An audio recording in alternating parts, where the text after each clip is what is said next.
Hai semuanya, Assalamualaikum warahmatullahi wabarakatuh. Ketemu lagi sama aku Hanifa. Apa kabar guys? Semoga kalian selalu sehat, selalu baik-baik aja seperti biasanya. Dan untuk kalian yang baru pertama kali nonton video aku, selamat datang, selamat nonton. Aku upload video setiap hari Selasa, Kamis, dan Sabtu jam 8 malam. Jadi stay tune, jangan lupa nonton. Dan jangan lupa juga join membership aku ya teman-teman. Caranya gampang banget. Itu ada link ya di kolom deskripsi. Kalian bisa klik dan di situ ada video penjelasan lengkapnya gimana. Harganya murah, Rp5.000 per bulan aja. Untuk kalian yang mau support channel aku, silahkan ikut join ya teman-teman. Kalian bisa dapat 2 video eksklusif tambahan setiap bulannya. Oke, sekarang kita langsung masuk ke kasusnya.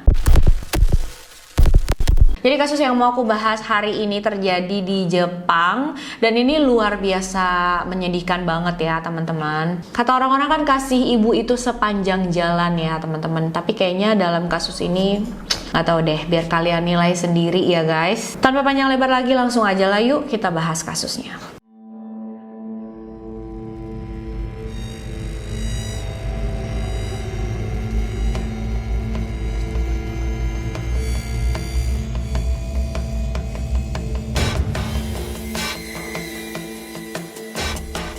Semua kisahnya dimulai pada tanggal 9 April tahun 2006 di satu daerah yang ada di Jepang bernama Akita. Jadi hari itu ada seorang ibu yang datang ke kantor polisi dan dia melaporkan kalau anak perempuannya umurnya baru 9 tahun namanya Ayaka itu tiba-tiba menghilang guys. Polisi pun langsung melakukan pencarian untuk anak perempuan bernama Ayaka ini dan mereka sih berhasil nemuin Ayaka dalam waktu yang cepat karena keesokan harinya mereka udah berhasil temuin. Tapi sayangnya Ayaka ditemukan sudah dalam keadaan meninggal di sebuah sungai yang gak jauh dari rumahnya. Polisi sempat menyelidiki ya kasus kematiannya Ayaka ini, apakah dia kecelakaan ataukah ada yang berbuat sesuatu ke dia atau gimana. Tapi karena pada saat itu infonya ya aku dapat dari beberapa artikel, jadi saat itu ada terjadi perampokan juga nih teman-teman di area Akita itu.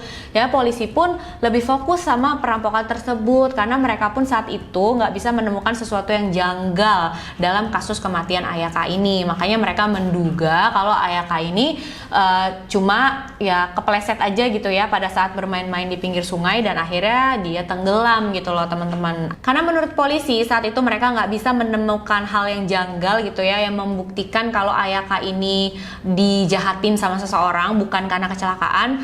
Mereka pun menutup kasus ini dengan cepat dan menyatakan kalau kematian Ayaka adalah murni kecelakaan. Tapi sang ibu yang bernama Suzuka Hatakeyama, dia nggak percaya sama sekali katanya kalau anaknya itu kecelakaan lagi main-main di sungai terus jatuh. Soalnya anaknya tuh nggak pernah biasanya main-main ke pinggir sungai sendirian begitu. Apalagi saat itu baru selesai musim dingin teman-teman, jadi salju tuh masih ada di berbagai tempat, udaranya juga masih lumayan dingin. Suzuka juga secara terang-terangan menunjukkan kalau dia itu nggak percaya sama kerja polisi di sana. Bahkan dia bilang ya sama media kalau nggak polisi di sini kerjanya kayak nggak becus gitu loh teman-teman. Akhirnya dia pun melakukan penyelidikan sendiri. Dia tanya sama orang-orang, dia sebarin posternya yang ada foto Ayaka gitu ya. Terus nanya siapa tahu aja ada orang yang melihat Ayaka bersama orang asing atau kayak gimana lah pokoknya. Suzuka ini pengen membuktikan kalau anaknya tuh bukan meninggal karena kecelakaan. Lalu sekitar 1 bulan kemudian, tepatnya di tanggal 17 Mei 2006, ada satu anak kecil lagi yang menghilang, masih di area Akita juga, bahkan nggak jauh dari rumahnya Ayaka. Yang menghilang itu adalah anak lelaki berumur 7 tahun.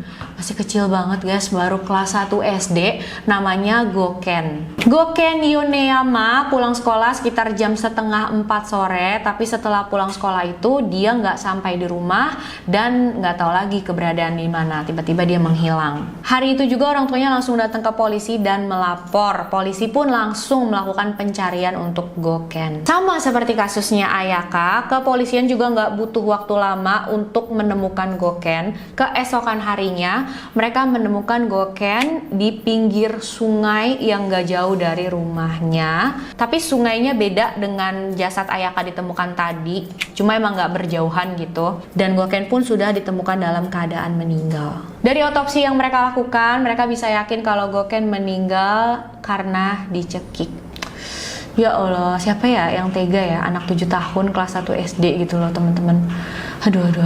Dan menurut tim forensik juga, Goken tuh tidak dihabisi, tidak dicekik di pinggir sungai itu ya teman-teman, tapi di tempat lain. Setelah Goken meninggal, baru jasadnya dibawa dan dibuang ke pinggir sungai oleh pelaku. Nah pastinya saat ini polisi udah mulai heran ya teman-teman, karena kejadian pada Ayaka dan kejadian pada Goken itu cuma berselang 1 bulan, dan mereka pun tinggal di rumah yang berdekatan, masih tetanggaan. Goken dan Ayaka juga sering main bareng di sekolah yang sama. Pastinya polisi saat itu udah curiga kalau kasus mereka berdua ini berhubungan, bahkan kemungkinan dilakukan oleh pelaku yang sama. Akhirnya polisi pun membuka lagi kasusnya Ayaka tadi. Saat melakukan investigasi, kepolisian tuh sebenarnya udah curiga sama Suzuka Hatakeyama, ibunya Ayaka. Kenapa? Yang pertama, karena memang dia itu ya dari awal udah menunjukkan rasa bermusuhan banget gitu loh sama polisi. Dia udah kesel banget gitu ya sama polisi. Yang kedua, karena tim investigasi mendapatkan info dari beberapa tetangganya Suzuka, dan mereka ini bilang, "Pak, kami tuh sempet loh lihat Suzuka itu sering dia menelantarkan anaknya, nggak melakukan kewajibannya sebagai ibu lah." Bahkan banyak dari tetangga-tetangga tersebut yang yakin kalau Suzuka itu punya kelainan mental. Dia adalah wanita yang bermasalah, guys. Akhirnya polisi membawa surat perintah dan mereka langsung menggeledah rumah Suzuka, mobil miliknya, bahkan rumah orang tua Suzuka. Dari sana mereka menemukan banyak bukti-bukti yang memberatkan Suzuka. Pertama, mereka menemukan darah dan urin milik Goken di rumah dan juga di bagasi mobil Suzuka. Rambut yang ditemukan di jasad Goken juga sama dengan rambut yang ditemukan di dalam rumahnya Suzuka. Serat baju yang dipakai oleh Goken pada saat kejadian juga ditemukan di karpet bagasi mobil Suzuka. Ini kan udah jelas banget ya teman-teman, apalagi alasannya fiber atau serat bajunya Goken bisa ada di dalam bagasi mobil Suzuka, dan segala macam buktinya itu udah kuat banget lah ya, udah meyakinkan polisi banget kalau Suzuka memang pelakunya. Akhirnya pada tanggal 4 Juni 2006 Suzuka ditangkap oleh polisi, dibawa ke kantor polisi untuk diinterogasi. Dan mungkin seperti yang udah bisa kalian tebak, pada saat diinterogasi dikasih tahu semua bukti-bukti yang sudah ditemuin polisi, ya Suzuka saat itu mungkin udah berpikir, ya udahlah ya, kayaknya aku udah nggak mungkin ngelak lagi. Ya dia mengaku kalau memang dialah orang yang menculik, membunuh dan membuang jasad Goken ke pinggir sungai itu. Teganya ya. Motifnya apa? Kronologinya kayak gimana? Jadi awalnya itu menurut Suzuka, dia tuh pengen kasus kematian anaknya, Ayaka, diselidikin lagi sama polisi. Makanya dia menculik Goken pada saat Goken pulang sekolah. Berharap kalau ada anak hilang lagi di sekitar situ, polisi kan pasti kayak aneh, ngerasa curiga segala macam, dan mereka membuka lagi kasusnya Ayaka. Tapi setelah Goken ada di rumahnya, namanya anak 7 tahun ya guys, mereka kan kayak belum ngerti apa-apa, orang dipikir diajak main sama ibu temennya, ya si Goken ini happy-happy aja dia guys, di dalam rumahnya Suzuka dia main-main, kelihatan happy banget gitu.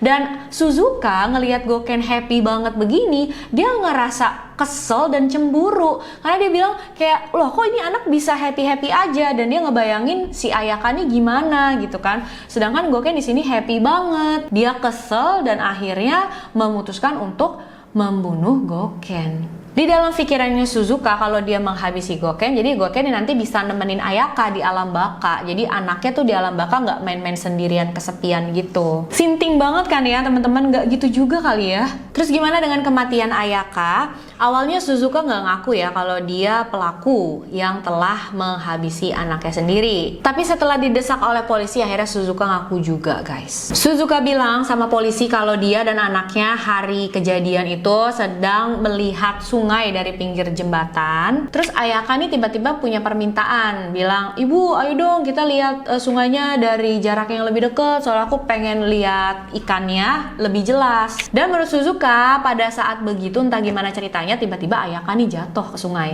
Kalian percaya nggak sama cerita begini guys? Dan tim investigasi saat itu sama sekali nggak percaya dengan ceritanya Suzuka ini gitu. Mana mungkin Ayaka jatuh ke sungai terus dia nggak tahu gimana ceritanya, tiba-tiba udah jatuh aja. Tim investigasi yakin kalau hari itu Suzuka memang sudah berniat untuk menghabisi anaknya sendiri. Jadi memang Suzuka bawa anaknya pinggir sungai itu dan dia sengaja mendorong anaknya jatuh ke sungai. Kita cerita mana yang benar ya teman-teman. Yang jelas setelah Ayaka jatuh ke sungai itu, Suzuka sebagai seorang ibu, dia sama sekali nggak melakukan usaha apapun untuk ngecek kondisi anaknya, memastikan anaknya masih hidup apa memang sudah meninggal gitu ya. Nggak sama sekali.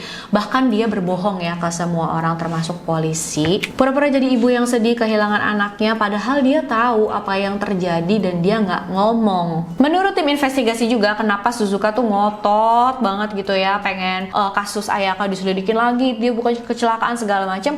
Emang maksudnya itu untuk membuat kredibilitas atau pamornya polisi tuh turun ya teman-teman. Jadi bikin masyarakat nggak percayalah sama kinerja polisi sana. Kalau misalkan nanti dia dicurigain atau gimana, ya bisa kabur lah dia dari tuntutan itu. Di persidangan, Suzuka dituntut atas pembunuhan kepada Goken dan juga Ayaka. Jaksa penuntut berusaha semaksimal mungkin untuk bisa memberikan hukuman yang paling berat kepada Suzuka, yaitu hukuman mati teman-teman. Karena menurut mereka dengan Suzuka membantai dua anak kecil ini membuktikan kalau dia adalah pembunuh berdarah dingin. Tapi menurut tim pembela Suzuka sih ini nggak benar. Menurut mereka Suzuka melakukan semua ini karena keadaan mentalnya tuh terganggu. Suzuka sempat diperiksa oleh psikiater tapi dia dinyatakan siap untuk menghadapi sidang. Dan akhirnya 2 tahun kemudian, tepatnya di bulan Maret 2008, Suzuka Hatakeyama dinyatakan bersalah dan diberikan hukuman seumur hidup.